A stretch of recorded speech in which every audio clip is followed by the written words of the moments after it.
안녕하십니까, 묵주교입니다. 우리는 고교물 1 과정 함께 공부하고 있죠. 이번 시간부터는 운동량과 충격량에 대해 함께 살펴볼 건데요. 오늘은 충돌과 운동량 보존에 대해서 함께 익혀보도록 하겠습니다. 자, 놀이동산 가면 범퍼카라는 놀이기구 있죠. 만약에 일반 자동차가 놀이동산에 있는 범퍼카처럼 다른 차와 부딪히면 어떻게 될까요? 두 차는 부서지겠죠. 그리고 또 부딪힌 곳은 크게 찌그러들 것이고요.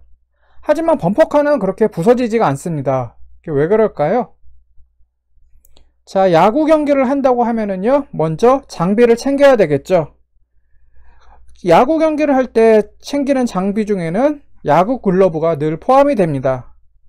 프로야구 경기는 그렇다 하더라도요, 친구들끼리 공원 한 귀퉁이에서 공을 주고받는 캐치볼을 할 때도 글러브를 끼고 하죠. 그냥 맨손으로 하면은 안 될까요? 물론 맨손으로 하는 경우도 가끔씩 있긴 합니다. 근데 대개는 글러브를 끼고 하죠. 글러브를 끼고서 야구공을 받는 게 단지 공을 좀 더 쉽게 잡기 위해서일까요? 글러브가 손보다 크니까 이제 공을 쉽게 잡기 위해서 글러브를 꼭 사용하고 있을까요? 이에 대해 살펴보기 전에서 앞에서 배웠던 내용을 한번 복습해 보도록 하겠습니다.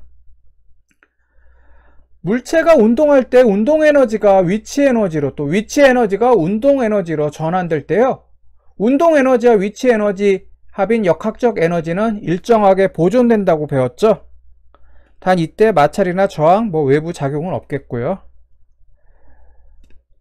이를 역학적 에너지 보존이라고 이렇게 하는데, 물리에서는 몇 가지 보존 법칙이 있습니다. 역학적 에너지를 포함하는 에너지 보존 법칙, 그 다음에 질량 보존 법칙, 운동량 보존 법칙 등이 있죠. 이 외에도 몇 가지가 더 있습니다. 친구 여러분들은 이미 운동량과 충격량에 대해서 공부를 했습니다. 이번 시간부터 운동량과 충격량에 대해서 이제 살펴볼 텐데, 통합과학 시간에 이미 운동량이란 무엇인가, 충격량이란 무엇인가 라고 이제 공부를 했죠. 운동량은 질량과 속도의 곱으로 이제 정의가 되고, 충격량은 힘과 시간의 곱으로 정의된다는 거 이미 배웠어요. 그래서 운동량은 물체의 질량과 속도에 비례하고요, 운동량의 변화량은 충격량의 변화량과 같다라고서 이제 과학 시간에 이제 배웠겠죠. 중학교 과학 시간과 통합 과학 때 배웠던 내용을 바탕으로 해서요, 이번 단원인 운동량과 충격량에 대해서 좀 더 깊이 살펴보도록 하겠습니다. 친구 여러분들이 이미 통합과학 시간에 배웠듯이 운동량은 충격량과 같습니다. 정확하게는 운동량의 변화량의 이제 충격량이죠. 이 점을 미리 잘 숙지하고 이제 계시길 바라겠습니다. 이제 숙지하라는 게 무슨 뜻인지 아시죠? 거의 외우다시피 하라는 거고요. 그리고 충돌이라는 말이 무슨 뜻인지 이제 친구 여러분들 알고 있죠? 과학에서는 충돌이라는 말이 여러 가지 의미로 비슷하긴 해도 조금씩 다른 의미로 사용되고 있는데, 과학에서 충돌을 어떻게 정의하냐면요, 여기 나와 있는 것처럼 움직이는 두 물체가 접촉해서 짧은 시간 안에 서로 힘을 미치거나 또는 서로 힘을 미치는 그런 현상을 말합니다. 충돌의 예는 이제 어렵지 않게 찾아볼 수 있을 겁니다. 그 가운데 하나가 이제 운석 충돌 예를 들 수가 있습니다. 여기 사진 나와 있는데요, 이게 어디냐면 경남 합천입니다. 그리고 경남 합천에 있는 초계 적중 분지 모습을 이제 나타낸 거거든요. 이 초계 적중 분지가 어떻게 생겼냐면요, 약 5만 년 전에 지름이 200m 정도 되는 운석이 이제 한반도에 충돌해 가지고 생긴 분지라고 합니다. 근데 왜 이름을 초계 적중 분지라고 하냐면은, 이 분지가 경상남도 합천군 초계면하고 이제 합천군 적중면에 걸쳐 있어서 이제 사람에 따라서는 초계분지 또는 적중분지라고 하기도 하고 그냥 초계 적중분지라고 부르기도 한답니다.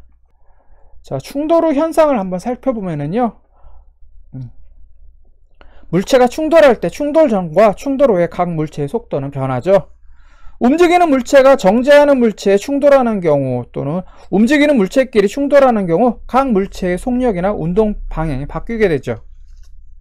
축구 선수들은 여기 그림에서 보듯이 날아오는 공을 받아서, 즉 공과 충돌해서 공의 속력과 운동 방향을 바꿔서 자기가 원하는 방향으로 공을 이제 보내곤 하죠. 직선상에서 두 물체가 충돌하는 경우를 살펴보겠습니다. 질량이 MA, MB 물체 AB가 있습니다. 그리고 두 물체는 각각 VA, VB의 속도로 운동하고 있는데요. A, B 두 물체가 충돌해서 A의 속도가 VA 프라임으로 이제 변해서 운동하고 있다면, 충돌 후 물체 B의 속도 VB 프라임은 어떻게 될까요?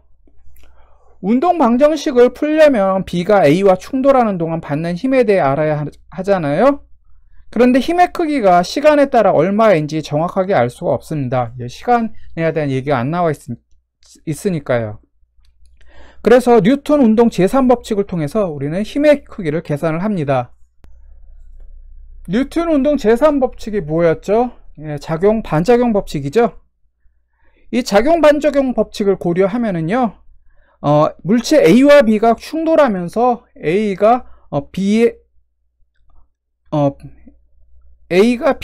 FAB의 힘을 작용하고요. 동시에 물체 B도 A와 A에게 크기가 같고 방향이 반대인 힘 FBA를 이제 작용을 합니다. 그렇게 되면은 FAB와 FBA의 합은 0이 되겠죠. 또 이런 관계식을 우리가 세울 수 있고요. 외부에서 작용하는 힘이 없다고 하면은 A와 B에 작용하는 힘과 B가 A에 작용하는 힘의 합은 이제 0이 될 겁니다. 뉴턴 운동 제2법칙은 가속도의 법칙이고, 이것은 또 식은 F는 ma라고 이제 표현이 되잖아요. 작용 반작용 관계에서 얻은 식을 F는 ma라는 공식에 대입을 하게 되면은요, 여기 나와 있듯이 MAAA 플러스 MB 곱하기 AB는 MA 곱하기 델타 T분의 델타 VA 플러스 MB 곱하기 델타 T분의 델타 VB가 V가 되고, 이것의 합이 0이라는 식을 얻게 됩니다. 그리고 이 식을 정리하게 되면은 델타 T분의 델타 MA 곱하기 VA 플러스 MB 곱하기 VB는 0이라는 관계식을 우리가 얻게 되는 거죠. 위식에서 MAVA 플러스 MBVB는 시간에 따라 일정하게 보존된다는 것을 알 수가 있습니다.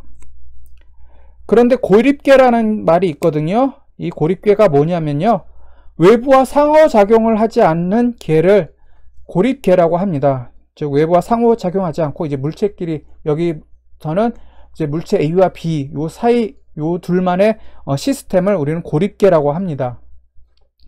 고립계에서는 에너지나 물질이 외부에서 들어오거나 외부로 빠져나가지 않고요, 외부에서 힘이 작용하지도 않습니다.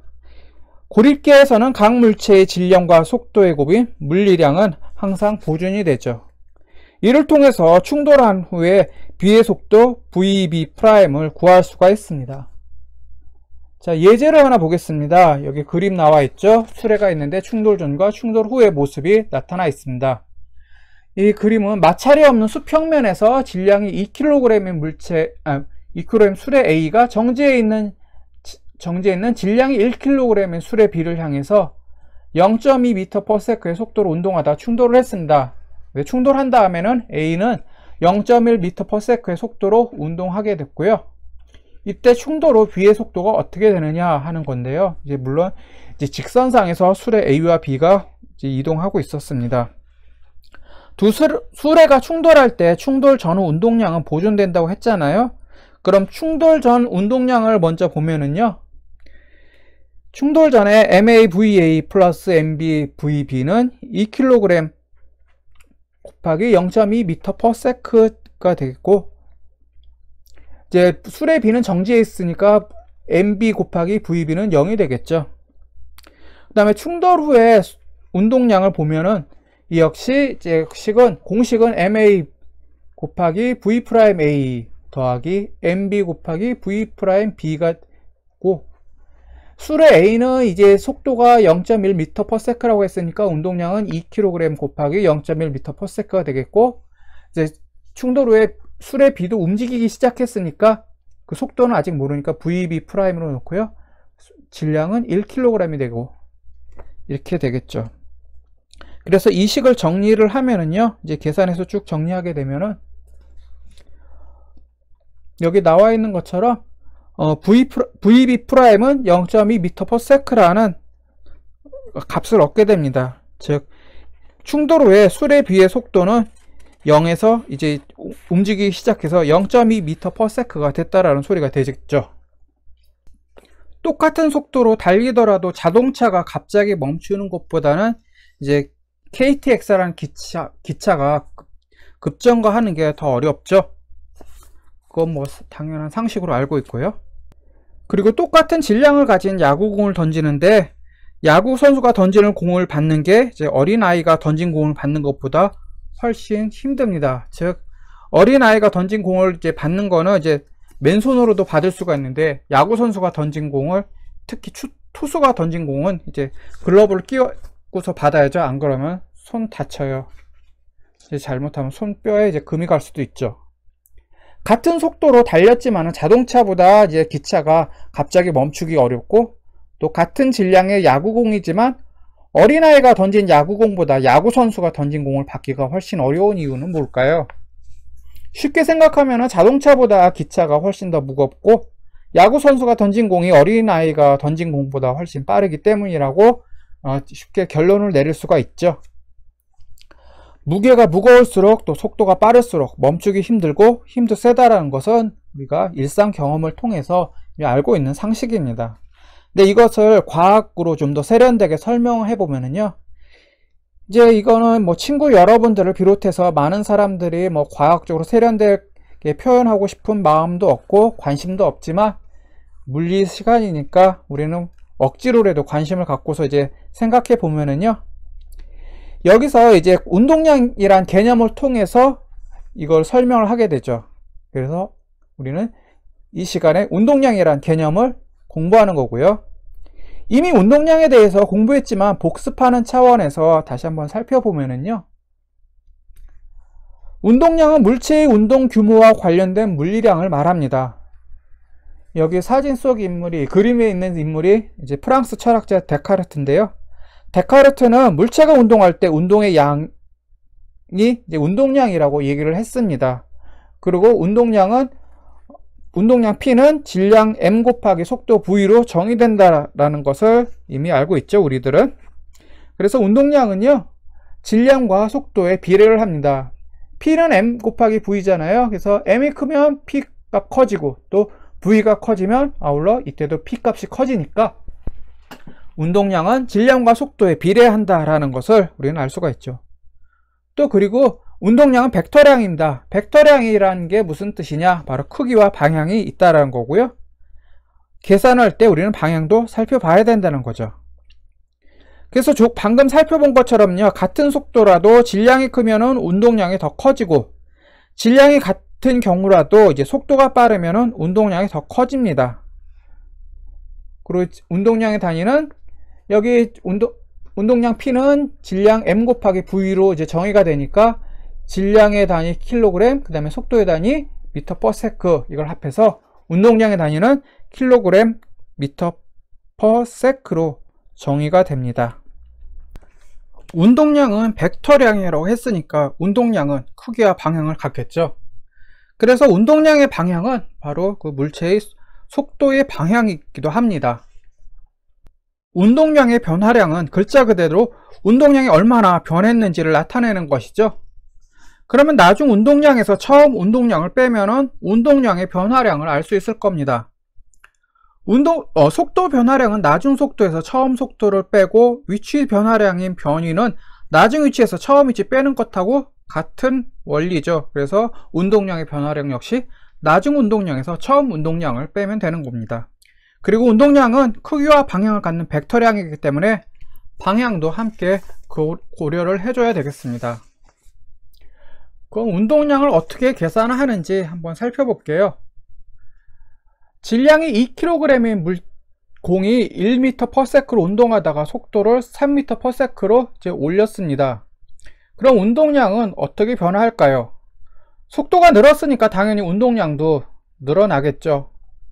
그럼 델타 P는, 자, 나중 운동량 2kg 곱하기 3m/s에서 처음 운동량이 2kg 곱하기 1m/s를 빼주면은 4kg m/s가 됩니다. 이게 운동량의 변화량이고요. 이제 운동량이 증가할 때 운동량의 변화량입니다.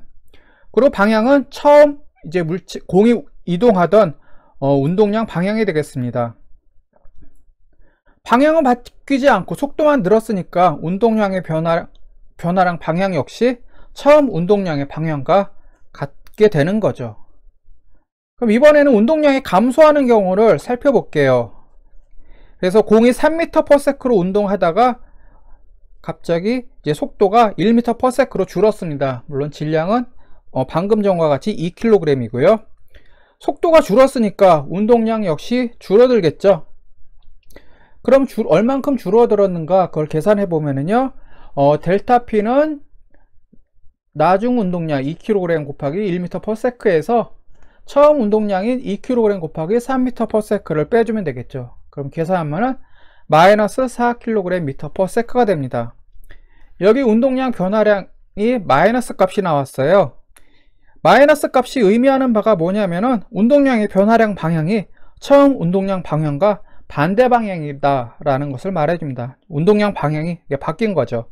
그러니까 공의 이동 속도가 이게 줄어들어서 운동량이 감소를 했는데, 공의 이동 방향은 여기 그림에서처럼 왼쪽에서 오른쪽으로 가고 있지만, 이때 운동량의 변화량 방향은 반대 방향이 오른쪽에서 왼쪽이 되겠다 하는 것이죠. 자, 이번에는 운동량 방향이 반대가 될 때입니다. 공이 이제 왼쪽에서 오른쪽으로 이동하다가 갑자기 오른쪽에서 왼쪽으로 방향을 바꿨습니다.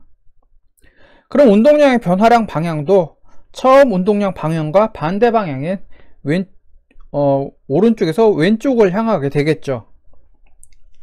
그래서 질량이 2kg인 공이 오른쪽으로 2m/s의 속도로 운동하다가 방향을 바꿔서 왼쪽으로 3m/s의 속도로 운동한다 라고 하면은 처음 운동량은 4kg m/s가 되겠고, 나중 운동량은 이제 마이너스 6kg m/s가 되니까 운동량의 변화량은 여기 나와 있듯이 2kg 곱하기 마이너스 3m/s에서 2kg 곱하기 2m/s로 이렇게 빼주게 되면은요, 계산하면 마이너스 10kg m/s가 됩니다.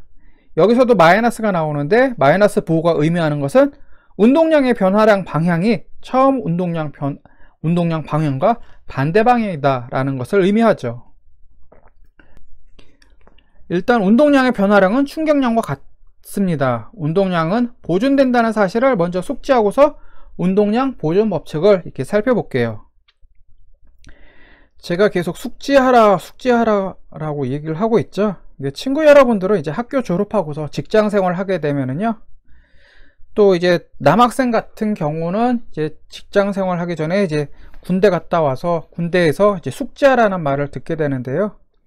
직장이나 이제 군대에서 숙지하라라고 하는 얘기는 쉽게 말해서 외우라는 소리입니다. 그래서 남학생들 같은 경우는 만약 군대 갔을 때 군대에서 이제 선임병들이나 간부들이 이거 잘 숙지하세요 라고 얘기하면 그건 외우라는 소리로 알고서 외우셔야 돼요. 괜히 숙지해 해서 그냥 이해하고 이제 이해하는 정도로 그치면은 안 돼요. 자, 넘어가겠습니다. 두 물체가 충돌하는 경우를 살펴볼게요. 각각 물체의 운동량이 어떻게 될까요? 충돌하게 되면 운동량은 이제 변하게 됩니다. 각각은요. 하지만 충돌 전후에 두 물체의 운동량 총합은 일정하게 유지가 됩니다. 그러니까 공 두 개가 있는데 여기 당구공이 두 개 있죠. 당구공 두 개가 이제 운동하다가 이게 부딪혔어요. 그러면 각각의 당구공의 운동량은 이제 변화를 했지만 당구공 두 개의 운동량 총합은 충돌 전이나 충돌 후나 변하지 않고 일정하다라는 소리죠. 여기서 운동량 보존의 법칙을 얘기하는데요. 외력이 작용하지 않고 물체들 사이에서만 힘이 작용한다면요, 힘이 작용하기 전후 물체들의 운동량의 총합은 일정하게 유지가 됩니다. 이걸 운동량 보존 법칙이라고 하는 거고요. 질량이 m1, m2의 물체 A와 물체 B가 각각 V1, V2의 속도로 운동하다가 충돌한 뒤에 속도가 V1 프라임, V2 프라임이 됐다고 하면은요, 이제 운동량 보존 법칙을 이제 따지게 되면은 충돌하기 전 M1 V1 더하기 M2 V2는 충돌 후에 M1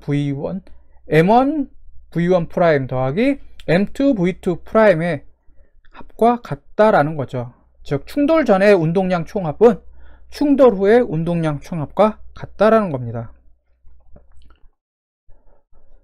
운동량 보존 법칙은요, 2개 이상의 물체들로 구성된 물체계에서도 성립이 됩니다. 그래서 M1, M2 딱 요거 2개에서만 성립되는 게 아니라 M1, M2, M3, M4 쭉 해서 각각을 더한 운동량의 총합은 충돌 후에 M1 V1 프라임 더하기 M2 V2 프라임 더하기 M3 V3 프라임 M4 V4 프라임 이렇게 쭉 해서 각각의 충돌 전후의 운동량이 이제 보존이 된다는 거고요. 여기 나와 있는 관계식이 이제 성립이 되는 거죠. 또 운동량 보존 법칙은요, 물체가 이제 합쳐지거나 하나로 합쳐지고 충돌 후에 하나로 합쳐지거나 아니면 한 물체가 2개 이상으로 나눠지는 경우에도 이 운동량 보존 법칙은 성립을 합니다. 그리고 물체 사이에서만 힘이 작용할 때 작용 반작용 법칙이 성립하였고요. 이때 각 물체에 힘이 작용하는 시간이 같아서 운동량 변화량의 합은 항상 0이 됩니다. 그러니까 두 물체가 충돌하는데요, 그 당시에 작용 반작용 법칙이 성립하지만 또 각 물체에 힘이 작용하는 시간이 서로 같기 때문에 운동량 변화량의 합은 항상 0이 된다는 거죠. 그런데 외력이 작용할 때는 물체계의 전체 운동량은 변합니다. 즉 운동량 보존 법칙은 외부의 힘이 작용하지 않을 경우에 이제 성립이 하는데, 외력이 작용하게 되면은 이제 운동량은 변하겠죠. 전체 운동량은요. 그렇지만요, 물체끼리 힘이 작용하는 시간이 매우 짧아 가지고 마찰력이나 중력 등 외력에 의한 물체의 속도 변화를 무시할 정도일 때는요, 운동량의 총합은 거의 보존이 됩니다. 외력이 작용하지 않는다면 고립계를 이루는 물체들의 이제 전체 운동량은 보존이 되는 거죠. 고립계 안에 있는 물체들은 서로 상호작용을 하잖아요. 그래서 각 물체의 운동량은 보존이 되지 않습니다. 이게 무슨 소리냐 하면은요, 전체 운동량은 보존이 됩니다. 충돌 전에 전체 운동량, 충돌 후에 전체 운동량은 보존이 되는데, 각각 물체의 경우에 대해서는 이 운동량이 보존이 되지 않는다는 거죠. 운동하는 물체의 질량이나 속도가 클수록 또 물체의 운동량 역시 커집니다. 운동량 P는 질량 곱하기 속도로 정의가 되잖아요. 여기서 질량이 M이나 속도 V가 커지면은 당연히 운동량 역시 커지겠죠. 또 운동량은 벡터량이라고 했죠. 그래서 운동량은 벡터량이기 때문에 운동량 크기가 같아도 방향이 달라지면은 이제 운동량 역시 달라지게 됩니다. 자, 이번에는 운동량 보존 법칙이 이제 여러 경우에 어떻게 적용이 되는지 한번 살펴볼게요. 운동량 보존 법칙을 이용하면 물체가 충돌하거나 하나로 합쳐지는 경우가 있죠. 또 물체가 이제 둘 이상으로 나눠지는 이제 분열되는 과정에서 일어나는 속도 변화를 우리는 운동량 보존 법칙을 통해서 이제 예측할 수가 있습니다. 그래서 두 물체가 충돌하는 경우를 먼저 살펴보면요, 질량이 M1, M2인 물체 A와 물체 B가 V1, V2로 운동하다가 직선상에서 이제 충돌을 했습니다. 여기 그림에서처럼요. 그 다음에 충돌한 뒤에는 이제 물체 A는 V1 프라임, 물체 B는 V2 프라임이란 속도로 다시 이제 속도를 바꿔서 운동을 하는 경우를 따져보면요, 이 경우 역시 충돌 전과 충돌 후에 전체 운동량은 보존이 되니까 M1 V1 플러스 M2 V2는 M1 V1 프라임 더하기 M2 V2 프라임이라는 관계식이 성립이 되죠. 이것은 충돌 전의 운동량이 보존되기 때문에 이런 관계식이 성립되고요. 그럼 두 물체가 한 물체로 융합되는 경우를 살펴볼게요. 그러니까 직선상에서 운동하던 두 물체가 충돌한 뒤에 첫 번째 경우처럼 이렇게 각각의 충돌한 뒤에 다시 방향을 바꿔서 이동하는 게 아니라 그냥 충돌한 뒤에 하나로 합쳐진 경우입니다. 물체 A와 물체 B가 각각 V1, V2 속도로 운동하다가 충돌 후 하나로 합쳐져서 이제 새로운 속도죠. V의 속도로 이동했다고 하면은요. 이때 이에 대한 운동 방정식은 어떻게 되냐면은 역시 운동량 보존 법칙에 관한 관계식을 써서요. M1V1 플러스 M2V2는 이제 두 개가 합쳐졌으니까 M1 플러스 V2 곱하기 V라는 이제 관계식이 성립이 됩니다. 이 식을 통해서 충돌 후 하나로 합쳐진 물체의 속도를 구할 수가 있는데, 우변에 있는 이제 융합된 물체의 질량 M1 플러스 M2를 좌변으로 옮기게 되면 어떻게 돼요? 여기 나와 있죠? M1 플러스 M2분의 V1, M1 V1 더하기 M2 V2 하게 되면 이게 나중 속도, 충돌로 이제 융합됐을 때 속도 V가 이 식을 통해서 이제 정의가 되죠. 그러니까 충돌 후 이제 물체가 하나 합쳐지면 충돌 후의 물체 속도는 이 식을 통해서 계산을 할 수가 있습니다. 이제 두 물체가 그냥 단순하게 충돌한 경우, 충돌해서 합해진 경우를 살펴봤고요. 한 개의 물체가 이제 둘로 분열하는 경우를 한번 살펴볼게요. 이게 어떤 경우가 있냐면요. 이제 수류탄이나 조명탄 같이 이런 것들이 공중을 날다가 공중에서 폭발하면요. 하나의 물체가 둘 이상으로 이제 나눠지게 되죠. 금이 가서 이제 깨지기 직전에 이제 컵이나 공이나 이런 것들이 이동 중에 또 이제 둘로 나눠질 수도 있고요. 근데 여기서는 이제 정지한 상태에 있던 물체가 질량이 각각 M1, M2인 물체 A와 물체 B로 분열해서 각각 속도 V1과 V2로 운동하는 경우를 이제 따져볼게요. 그러니까 처음에 쭉 이동하고 있다가 이동하는 도중에 이제 분열을 하는 게 아니라 그냥 정지한 물체가 이제 분열해서 이제 속도 V1, V2로 운동하는 경우를 이제 따져볼게요. 정지 상태에 있으니까 분열 전에 운동량은 0이 될 거고요. 그러면 이제 그 관계식은 정지 상태에서는 0이니까 0은 이제 분열 후에 M1 V1 플러스 M2 V2로 나눠지게 되겠죠. 이 식을 정리하면은 이제 M2 V2를 이제 좌변으로 이제 다른 변으로 옮기게 되면은 M1 V1은 마이너스 M2 V2라는 이제 관계식을 역시 얻게 되죠. 그럼 예제 하나 이제 풀어볼게요. 마찰을 무시할 수 있는 이 얼음판에서 세로미하고 수지가 스케이트를 타고 있어요. 근데 질량이 60kg인 세로미가 4m/s의 일정한 속도로 이제 쭉 움직이다가 4m 역시 이제 같은 속도죠. 방향은 반대겠고 4m/s의 일정한 속도로 반대 방향에서 달려오는 질량이 40kg인 수지와 충돌한 뒤에 서로 붙잡고 세로미가 오던 방향으로 같이 움직입니다. 이건 이제 두 사람이 이제 스케이트가 서툴러서 천천히 타고 있다가 어쩌다가 부딪혔어요. 부딪히는데 뚝 이제 부딪힌 다음에서 각 떨어지는 게 아니라 서투르다 보니까 그냥 둘이 붙잡고서 서로 얼싸하는 상태에서 이제 세로미가 이동하는 방향으로 이제 쭉 움직였다라는 거죠. 그럼 두 사람의 충돌 후 속도가 얼마인지 계산해 보면은요. 충돌 전 세로미와 수지의 운동량 합은 충돌 후 세로미와 수지가 서로 붙잡고 운동할 때 운동량과 같습니다. 그러니까 충돌 전에 세로미의 운동량 60kg 곱하기 4m/s 더하기 수지의 운동량 40kg 곱하기 마이너스 4m/s. 그래서 왜 마이너스 4m/s 냐면은 두 사람이 이제 마주보고 달리고 있잖아요. 그래서 세로미가 이동하는 방향을 플러스로 잡는다 하면은 수지가 이동하는 방향은 이제 마이너스가 되겠죠. 그래서 마이너스 4m/s가 됐어요. 둘이 합쳐졌으니까 60 플러스 40kg 곱하기 속도 V가 되겠죠. 세로미와 수지는 서로 마주 보면서 운동을 했잖아요. 그래서 세로미의 운동 방향을 플러스면 수지의 운동 방향은 이제 마이너스가 된다고 이제 했죠. 그래서 이 식을 계산하게 되면은 쭉 이렇게 나오게 되고요. 이거 정리하면은 속도 V는 0.8m/s가 됩니다. 자, 그리고 이제 충돌 전후 두 사람의 운동 에너지 합은 어떻게 되는지 한번 살펴볼게요. 먼저 운동 에너지 공식 어떻게 되는지 기억나세요? 운동 에너지 K는 2분의 1 mv 제곱이었죠. 이거 뭐 중학교 과학 시간에 한번 배웠을 겁니다. 이 식을 가지고서 충돌 전과 충돌 후에 운동 에너지 합을 각각 구해서 비교를 해 볼게요.